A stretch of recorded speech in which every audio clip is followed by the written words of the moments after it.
Hi, this is Robert Shear with another edition of Sheer Intelligence, where the intelligence comes from my guest. In this case, Ben Burgess. He's a columnist for Jacobin magazine. Finally, we have a socialist publication that's not hiding in the shadows, and a lot of young people writing for it. And I think it's really quite terrific. The rest of the industrialized world accepts that some degree of socialist organization of society is necessary. Still, now in the age of Trump, you probably can go to jail for even talking about it. He's an adjunct philosophy professor at Rutgers University. He hosts a YouTube show, Give Them an Argument, and he's the author of several books, most recently, Christopher Hitchens' What He Got Right, How He Went Wrong, and Why He Still Matters. And as an old friend and of Christopher Hitchens, an admirer, yes, he went through an interesting trajectory. I'd love to have you come back at some future date and talk about the book. But today we're here to talk about this fire in LA. You're in LA, I'm in LA, and the reason I turned to you is that you wrote an article in Jacobin about this fire, but you brought up someone, and I just want to, if I do nothing else today, I want to celebrate Mike Davis. I and Mike Davis, for people who don't know him, wrote The City of Quartz, which is the definitive book, really about L.A.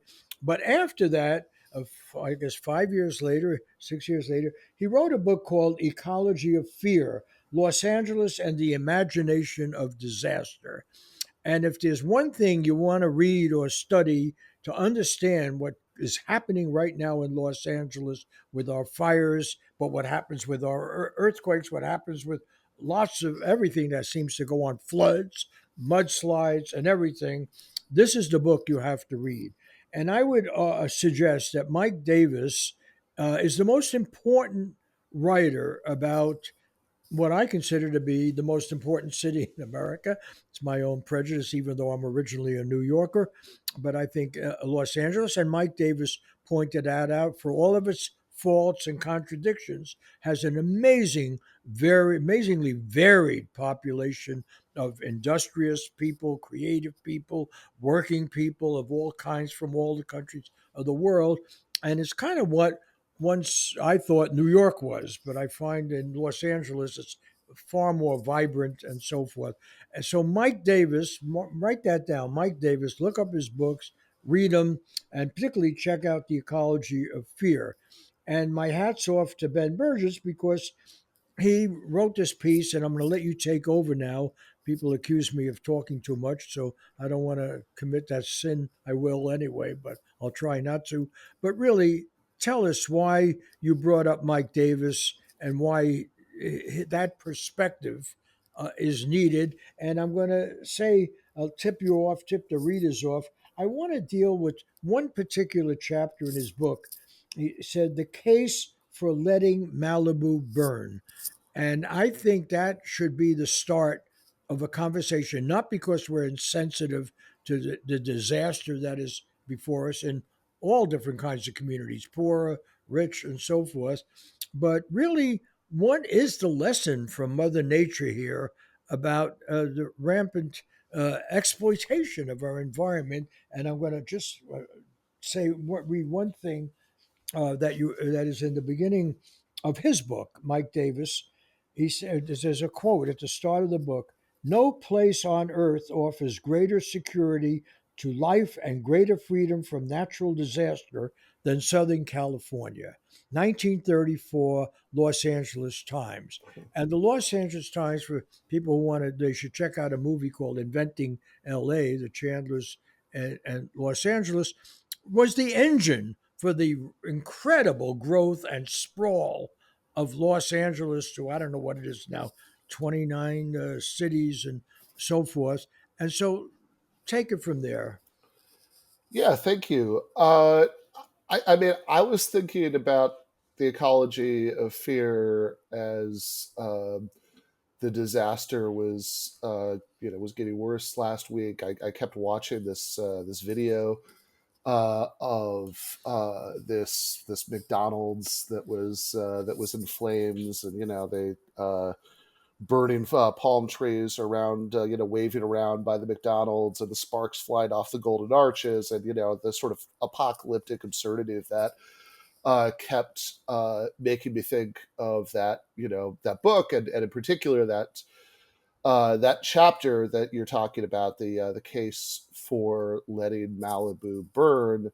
And and it seems to me that, of course, wildfires happen, regardless of what the social system is. Wildfires happen, before climate change. All of that is true, right? But it seems to me that there is just a cascade of state failures, big and small, that has made this much worse than it needs to be. And I think that what you're pointing to, some of what you said about the ecology of fear, is one of the sort of first and biggest and most obvious, which is that Los Angeles's urban sprawl has really pushed deeper and deeper into the most, these fire prone areas, where you have what Davis mentions in that book, that when he writes about that deadly combination of homeowners and brush, right? In fact, just yesterday I was looking at an article by Katya Schwank, also Jacobin, called LA Real Estate Lobbied to Develop in High Risk Fire Areas, that is about exactly this point, right? That real estate interests had pushed to allow more and more development in places that had high fire risk. You put that together with the fact that global temperatures are increasing, which gives us drier brush, higher temperatures, and that's already kind of bad enough. And then layered on top of that, you get this series of state and municipal failures. So it's at this point, it's still an open question, what caused some of these fires in the first place. But it would be the least surprising thing ever if once again the unsecured power lines from BG&E played a role here. And then there's a question of how the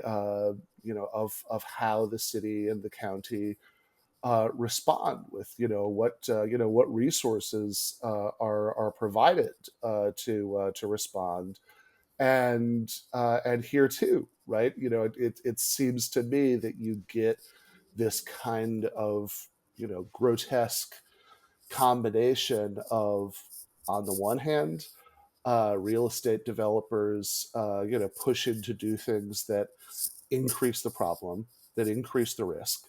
On the other hand, you have homes that are built in risky areas, and as the risk goes up, it gets more expensive and a worse deal for for-profit insurers to insure those homes.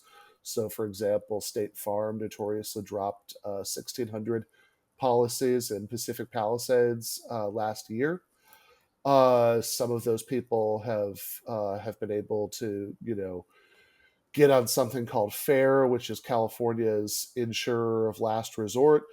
But that means paying much more for much less service. And then finally, there's the question of the actual firefighting resources. Uh, and in this case, I mean, it feels like something out of a hackneyed movie, that the timing is so extreme. But I mean, we have a month before parts of the city started to burn, we have a letter from the fire chief, saying, "Hey, these budget cuts are making it are going to make it much harder for us to prepare for and deal with emergencies such as wildfires." So I want to, and your article highlighted that cuts in funding and the reliance on a private enterprise like PG&E that has betrayed the state over and over again with terrible fires and so forth. And also whether insurance should be private after all. If we're going to ask people or allow them to live in an area that nature is not welcoming, then you're going to somebody's got to pay for it, and should be in some way, if it's going to be paid for by huge fire departments and equipment and so forth. All right, let's at least make it a matter of public policy. And as just a footnote to this, I was surprised that, maybe I shouldn't have been, that our governor, Gavin Newsom, said something about he's going to ease environmental standards to allow people to build back quickly. And that seems to me exactly the wrong response. But I want to get to this point that was being made about Let Malibu Burn. It was not Hmm. a contemptuous. I mean, it's obviously a provocative statement, but the point was maybe there are areas where you shouldn't be living or building or not on that scale, and that because the burden for that falls on the whole society after all, not just the people who are living in that area. But another point that Mike Davis made that is rarely made about Los Angeles is the class division, and he has this vivid scenes in that chapter of I would read it, but then I'll lose my track here. But I would urge people to read that particular chapter. The book was published by Macmillan. I don't know if we can get permission to reprint it or something, but he describes what the urban experience is like for most non-rich people in Hmm. Los Angeles. People working in what are sweatshops, people living in crowded conditions, using the public transportation that is inadequate, and so forth. And basically, what happens with this sprawl, is exemplified by white flight of the 60s, is people wanting to have an urban experience but not be part of urban life, live in gated communities, live in some fake rural paradise that they've constructed out of their wealth and imagination. And Mike Davis was asked at one point, what do you think? In fact, there was a very good article, I'm forgetting now, in Gentleman's Quarterly. I didn't even know it was there, by Rosecrans Baldwin. Very, very important article. But he called Mike Davis after an earlier fire and said, "What do you think will be the legacy of this?" And he said, "Bigger mansions." The people who live in trailer parks, the people who are scraping by and live in some of these rural, they're gone. They're not going to be covered by insurance. They don't have the money. So now you have people probably who have wealth thinking, "Oh, I'll build back bigger, better. And maybe I'll get some insurance here." And we really, and then another little footnote: the fact that we're using convict labor, evoking the old southern chain gangs, Well, paying people $5 to $10 a day, yeah. prisoners, to work in this. It reinforces this idea that the life of the privileged is what is at the center of this, and that maybe that goes contrary to actually having an urban Los Angeles, where, look, you like it or not, you're going to be around people who have less money than you do, and we're all in this together. The idea of suburban sprawl is, how can I be in an urban environment without being with the urban people? Isn't that the great contradiction that we're dealing with here? Yeah, I mean, I think that in the ecology of fear chapter, he talks a lot about the sort of contrast historically between fires in Malibu and how tenement fires were addressed, and that same point you kind of mentioned in passing, but I think it's worth highlighting about sort of stark economic inequality. I think is really brought home by that detail about the convict firefighters, because you have you know actual free firefighters make the it works out to about $30 an hour. So here you have people who are making significantly less than that per day, risking their lives fighting the fires. As you say, about $5 to $10 a day base salary, depending on skill and experience, plus another $1 an hour in an active emergency. So this, and you think about the fact that this is happening in a city, and in fact, in some cases, not all of them, right? But in some cases, fires happening very prosperous parts of a city that have as much lavish wealth and consumption as this one does. It really kind of says everything that the politics of municipal austerity, mean that the actual, LAFD, right, the fire department, had, was unable to fill a lot of new positions that they've been hoping to for the 24-25 fiscal year.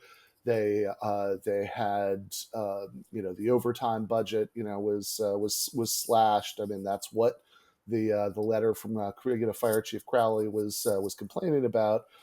Uh, and the gap is being made up by people who are able to be paid these wages that would be, again, far less than what their free equivalents would get per hour, per day, to risk their lives in the same way. And I should say, by the way, that that those budget cuts, depending on which sources you're reading, different people played up, different aspects of it, right? So the New York Post, which has very reactionary politics, had an article where they said, oh, they cut the fire department budget while spending all this money on homeless services.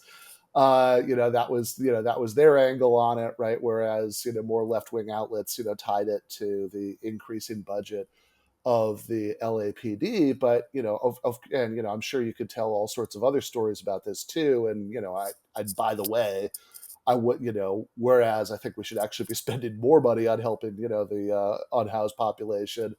I do, I do think that the way that it's done right now, there is a legitimate complaint about sketchy, third party nonprofit contractors, pocketing money and not delivering very much.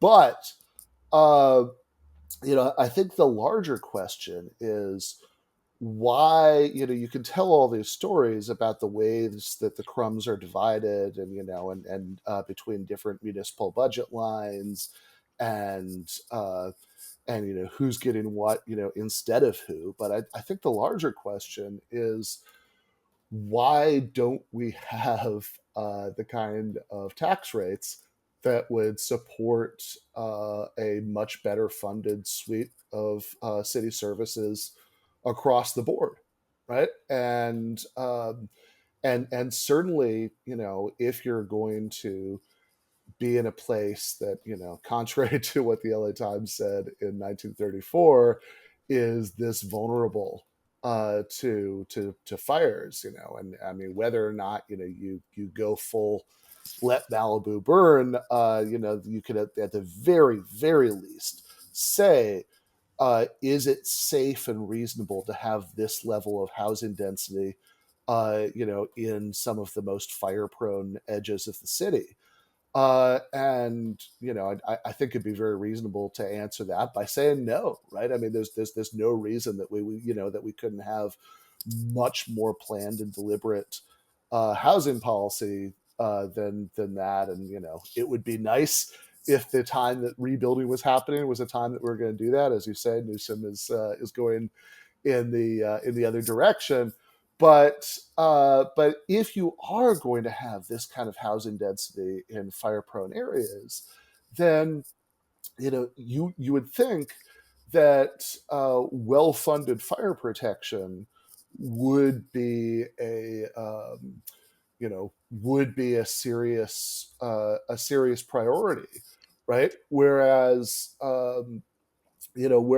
again, you can just look at the budget numbers. It's not, and it's a this is, I think, a really basic failure of, really, I mean, look, I mean, just on a fundamental level, what's the task of an organized society, right? What is it, what does it exist for? Why don't we all just, kind of live on our own? And the classic answer to that from Thomas Hobbes is that life in a state of nature is nasty, brutish, and short. Right? The job of an organized society is to, at the very least, keep us all as safe as possible from the ravages of the natural world around us. And it looks to me like you have just cascading failures to do that on every level, from those municipal budget lines, for for the fire department, to how we handle the question of, financially protecting people from losing everything in a fire, uh, all the way up to the fact that, as environmentalists have been screaming for a very long time, the frequency and duration of wildfires is going to increase as long as the global temperature is increasing. And I mean, even before, Donald Trump was reelected, I mean, the possibility of serious federal action on climate change was, always grim. I think the key issue here, as the world is more and more living in an urbanized setting, whether you talk about China, where large movement of people from rural living, rural occupation to the cities. It happened in the Industrial Revolution in England. How do you keep London a functioning place with all the population coming in? It certainly happened with New York, and culminated, by the way, in this class division where the Bronx, which was supposed to be the borough of parks and so forth, ended up being divided by Robert Moses with a big freeway and congested and ignored and almost burnt all to the ground, back in the 70s and 80s. And so the real contradiction is, if you want an urban existence or need it, you better care about the social network, the social safety. This applies to the whole unhoused or homeless population as well. If you want to have a downtown, and we've always had this business elite in LA, the Committee of 25, and Mike Davis chronicled this brilliantly. I just want to sing his praise today as loud as I can, because I've been rereading Mike Davis and realizing what a genius we had in our midst. Probably, I would say, along with C. Wright Mills and maybe Carrie McWilliams, who started writing about LA. I mean, really up there in the top six people you could talk about. I mean, certainly for this kind of issue, and he nailed it. He nailed it. You want the illusion. You want urban life, but basically, you want your workers, your Mhm. maids, your nurses, your whatever, your school teachers, to live in misery and get on a bus and come and clean your house and raise your children. That is the really big contradiction of every urban center. And then you suddenly turn around and say, wait a minute, I can't go downtown, they have too many homeless people, it's unsightly, or I'm scared for some reason. But actually the homeless population is less given to crime than the other population. Certainly any significant crime of the kind we had in the banking meltdown and housing scandal and all that, you could trace that even to the clearly to the affluent neighborhood. But the irony here is, we're reminded periodically that life doesn't work that way, nature doesn't work that way, and therefore you're on your hilltop and you think you're really safe and you're really secure, and the next thing you're ordered to evacuate. Okay. and then you look for what's the thing. The point is, you can't life it can't be sliced up that way. If you want to live in a truly rural population, you're not going to have the convenience, the access, the efficiency of urban life of, say, a Manhattan or Los Angeles, where you can meet all your colleagues and negotiate your deals and so forth. Yes, so you can sit on some farm somewhere and contemplate things, but that doesn't work for modern capitalism. The irony, and I want to repeat that quote from Mm. the LA Times. It's at the beginning of Mike Davis's book. And let me repeat the title of Mike Davis's book, "The Ecology of Fear: Los Angeles and the Imagination of Disaster."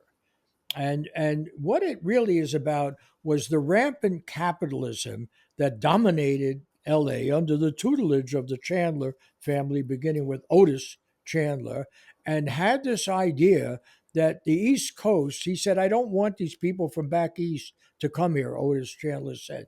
They're full of, and he was referring to union organizers, dangerous people. We're going to make LA union free. And basically, they were going to make it regulation free. And they had a vision of the open market. And then they would proclaim, and this is all part of advertising this city to the rest of the country, come here. No place on earth offers greater security to life and the greater freedom from natural disaster than Southern California. And one could say the Los Angeles Times was the key instrument in educating people to ignore the regulations that could control national disaster.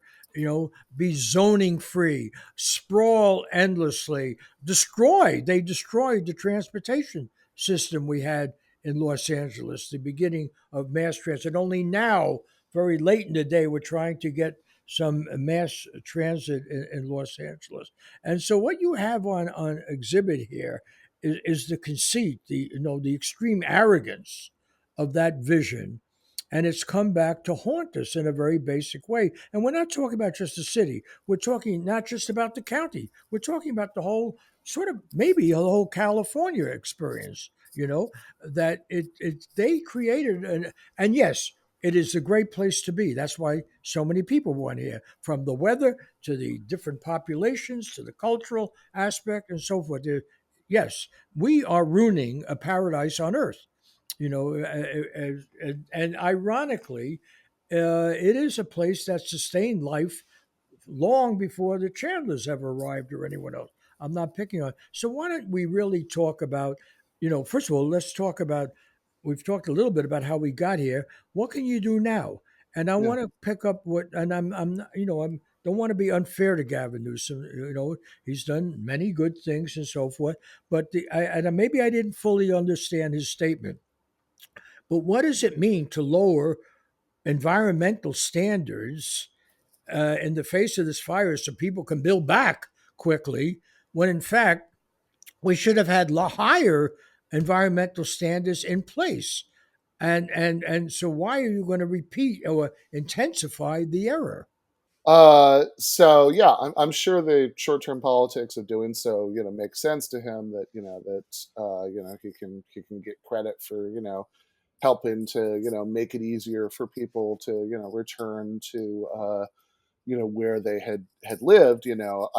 But I think that given that the environmental standards should have been higher in the first place, this is just doubling down on part of the problem. And I think that one thing that's going on here is that we have all of these trade-offs because of the basic nature of privatized capitalist housing markets that say, okay, well, make it harder to build in various places, and you're constricting the supply. While the demand stays constant, so the price is going to go further up. And you can limit rent increases, or you can try to. I should say, by the way, that there has been an absolute epidemic in the last week of landlords illegally price gouging on rental prices. There were articles about this in the LAist and the New York Times that California law stop theoretically stops landlords from increasing rent more than 10% during the emergency. But it's there has been a absolute epidemic of landlords just ignoring that and assuming that they won't get caught, right? So you can because the amount of money on the table is just too tempting for them right Oh, now. California systematically, under Democrats and Republicans, destroyed rent control, took it away from local. Like Santa Monica had a good rent control system, and that was destroyed by state policy, no matter what party is running it. So it's a free for all, and Yeah, you can take I mean it's advantage of any cause of misery to exploit it. I mean, it's generally a free for all. I mean, in theory, legally, they should not be able to raise rent more than 10% right Yeah. now. Uh, but uh, that is the letter of the law. I saw one real estate agent said that her listing service out of the like 400 places she was seeing in central LA and San Fernando Valley, that like about 100 of them had increased rent by more than they're legally supposed to right now. Since again, I think that with this many people who the sort of influx of thousands of people who need to rapidly move someplace new. It's the incentive on the part of landlords to jack up the rent is just too strong for the theoretical possibility that somebody will report them and fight the case and all of that stuff to do very much. And so I think what this all really points us to is that you have that the basic dynamics of market housing are a terrible combination with a state of emergency, like the wildfires. And there is a solution here. I mean, you asked what to do, and this is part of the toolkit of what cities can do. That's sort of in I mean, not to pick too much on Los Angeles, and America in general is sort of not really considered to be on the menu, right? But there is always the wacky option of the city, buying up or using eminent domain to take over more buildings, not uh, in fire prone edges of the city, but in places that are more responsible to build and just directly providing housing to as many Angelinos as possible. And it seems to me that oftentimes when we think of that, right, we think of two things, right? One is kind of the history of public housing as it's existed in the United States, which has been economically segregated housing for the very poor, which then tends to go along with all the social ills that are associated with poverty. Or you think, oh, you crazy socialist, you want to, you want to get rid of landlords and just have the government provide it. Don't you know, like what housing was like in the Soviet Union, and there were all these shortages and families had to share and all that stuff. And I would just suggest that there are better models, right? That there are places in the world where, for example, Sweden. In Sweden, about 50% of renters live in municipally owned housing that's available to people at all income levels. It is not the sort of image of the three families sharing a small apartment in Leningrad, in 1975, that people might have with that. And again, I know that this is kind of unthinkable, for a lot of for a lot of Americans, but it does strike me that they just kind of letting the chips fall where they may in a private housing market, or even trying these regulatory fixes like, oh, here's a state of emergency decree. You can't raise, rent by more than 10% during the emergency. If somebody reports you and they, follow through the case to the very end, and etc., that this just isn't working. Yeah, but you're a professor of philosophy, right? And I'm not familiar with your intellectual work and everything, but it seems to me philosophy deals with big ideas that motivate us, organize us, and so forth. And one big idea is the one you're advocating now, that we have to nurture the land, we have to take care of the people who live on the land, and we have to find some state of harmony and decency and integrity where people can get along and live and survive and not hurt each other and cooperate with nature to make life supportable, sustainable, right? That's one philosophical view. Another philosophical view would be to say, I want to get mine. I'm going to appeal to individual ambition, greed, and so forth. And I'm going to, and somehow the chips will fall where they are, but, it'll all work out because I'll employ people, jobs will here, people will come, and so forth. That was the dream of LA. Hmm. There's no question about it. This was I mean, the irony is we're counting now on the fire department, on the police department, and in fact the school system to get kids to school and get those are all highly unionized activities. There's a great irony of LA is that it was sold to America and to the world as a deliberately anti-union free market environment. That was, we talk about fake news. That was the basic fake news of the Los Angeles media, led by the Los Angeles Times. This is where Otis Chandler said, this is where labor will be free and employers and people with ambition and to build. This is the great dream, summarized in that quote. No place on earth offers greater security for life and greater freedom from natural disasters in Southern California. They did their best to destroy that security, whatever existed in 34. But if you go back to native life in this area, it was pretty secure against Right. natural disaster before the colonization brought about.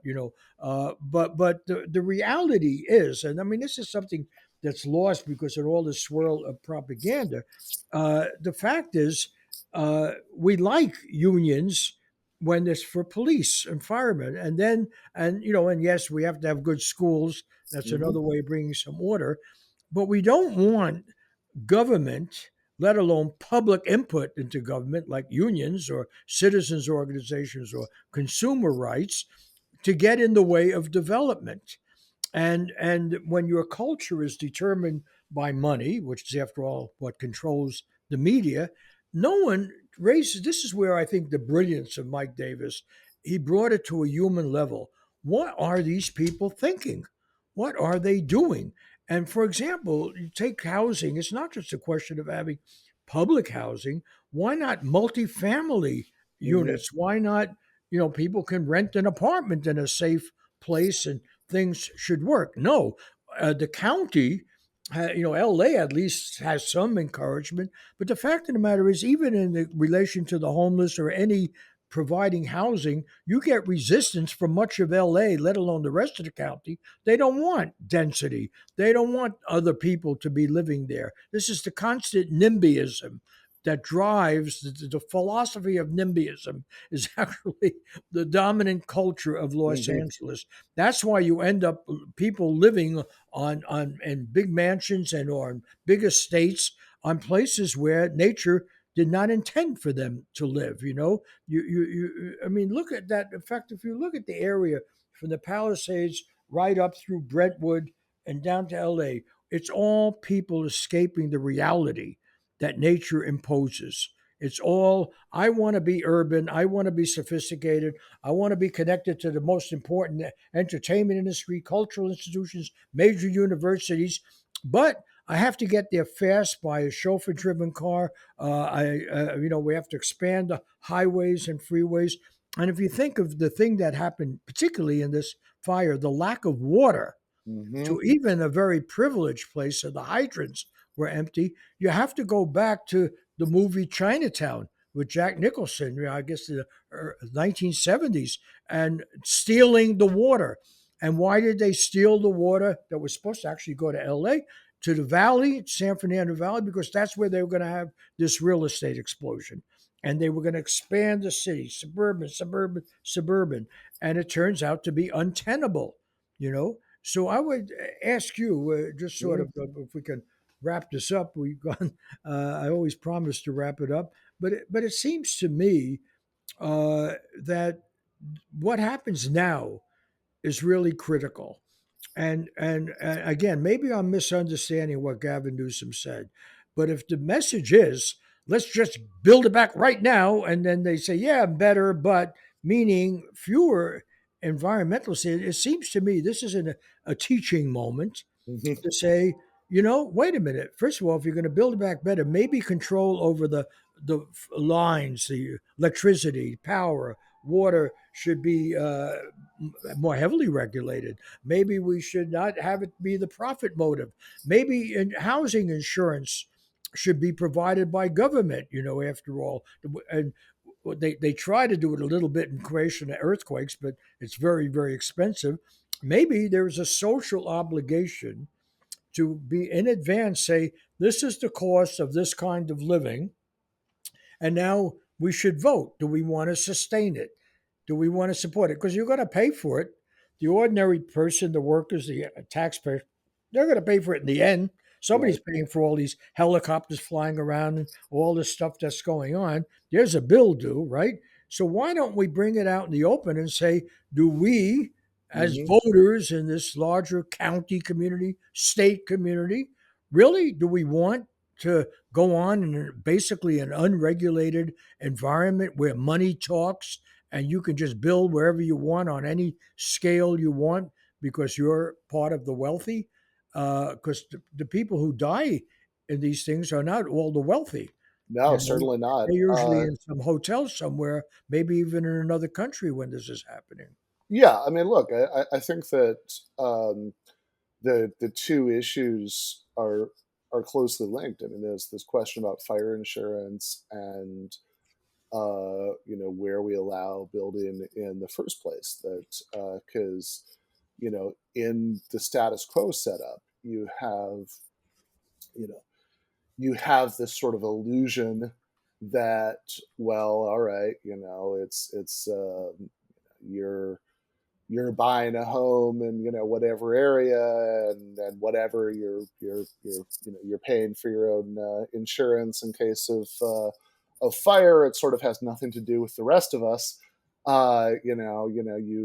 Sure, you want to take that risk, but as you say, we all end up paying anyway, right? And I mean, firefighters, may in fact, lose their lives, in the course of bailing you out when it comes to it, right? So I think just kind of frankly saying, yeah, that whenever insurance happens for this should be public, uh, is good, not just in itself, because as we've seen, it's very bad to have this in the hands of companies like State Farm, whose profit incentives might lead them to leave people in the lurch, but also because that just sort of frankly puts the public in the position of saying, is this a risk we're willing to take?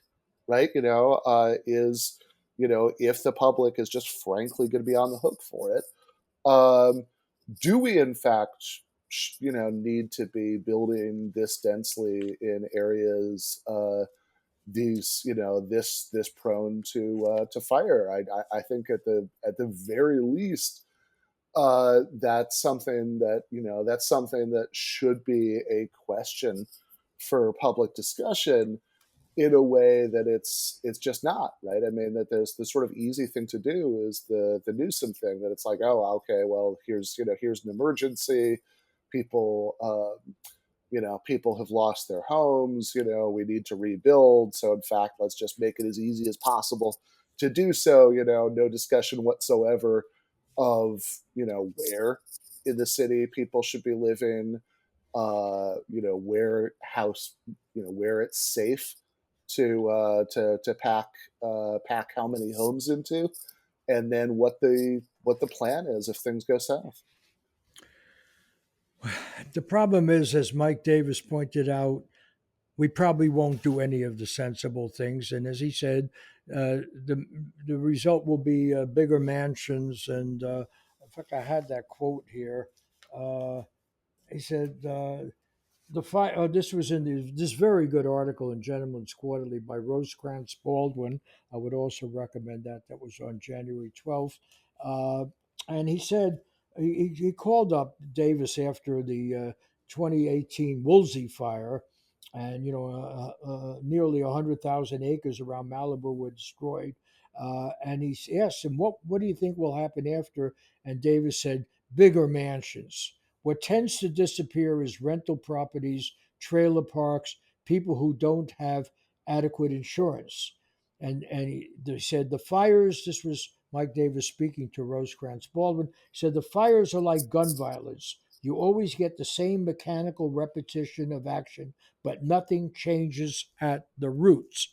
And that's because basically money is involved, and people who actually uh, can survive these situations or indulge themselves or have their own philosophy dominate, survival of the fittest or something dominates. And I just so we don't have a fake debate here, when Mike Davis said that about Malibu, he was not being insensitive to the people in harm's way. And often those people are people servicing wealthy people as well as the wealthy people. They are the ones who tend to the lawns and raise the children and clean the houses, and they, are the ones who are hurt in fires in disproportionate numbers, actually. But I want you to, just so we don't have a fake debate about this whole thing, it was not Davis being callous. What did he really mean? If you could put it succinctly in that chapter, which you said was a provocative title, but what really was he getting at? Give us the title and Sure, right. So again, the title was the case for letting Malibu burn in the ecology of fear, and you know, again, I think that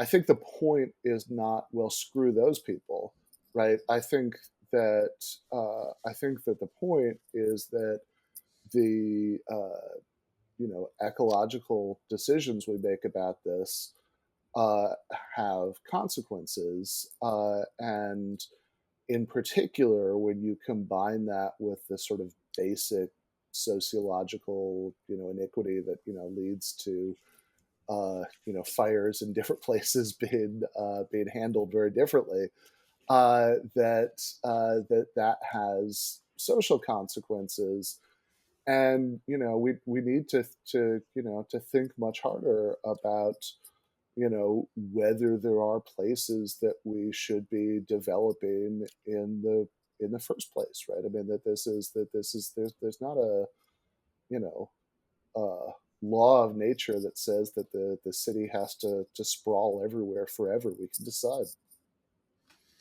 all right, depressing it is, but I'd like, if nothing else comes out of this conversation, I would really welcome people checking out Mike Davis again. I began because your article in Jacobin magazine just sent me to my bookshelf and reminded me of how brilliant an analyst Mike Davis was, and I just would, let's turn this into an educational opportunity. There are things we can do about these. We just don't have to always, say let's go on in the same way.